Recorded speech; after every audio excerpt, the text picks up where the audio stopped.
If I remember Ravi Prakash గారు అంటే నాకు ఒక్కసారి జస్ట్ ఒక సీన్ ఫ్లాష్ అవుద్ది.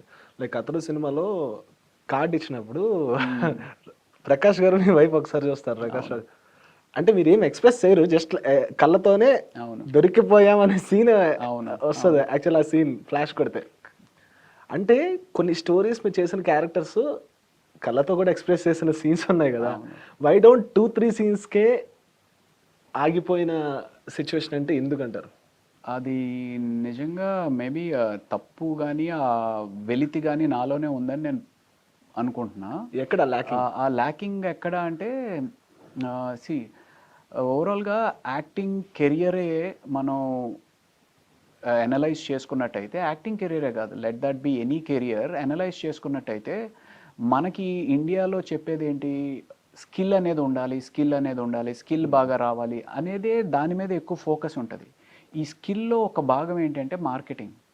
దాన్ని ఆ మార్కెటింగ్ చేసుకునే ప్రక్రియ ఏదైతే ఉందో ఇది తప్పు.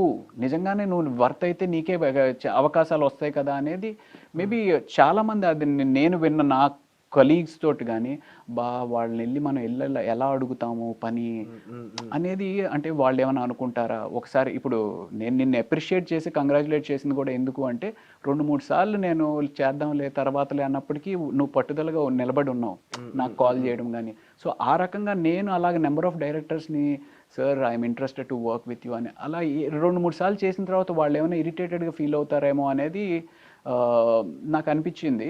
సో మేబీ అది ఒక డిఫెక్ట్ అయి ఉండొచ్చు.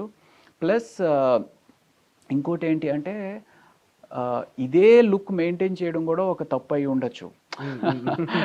ఎందుకంటే నేను డైరెక్టర్స్కి ఒక స్కోప్ ఇవ్వలేదు, ఇంకో యాంగిల్లో చూడొచ్చు ఈ అబ్బాయిని, ఇతన్ని, ఈ యాక్టర్ని ఇంకో యాంగిల్లో కూడా మనం చూపించవచ్చు అనే స్కోప్ నాకు ప్రజెంట్ చేసుకునే అవకాశం రాలేదు. ఆ ప్రజెంట్ చేసుకోకపోవడం కూడా నా తప్పే అయి ఉండొచ్చు.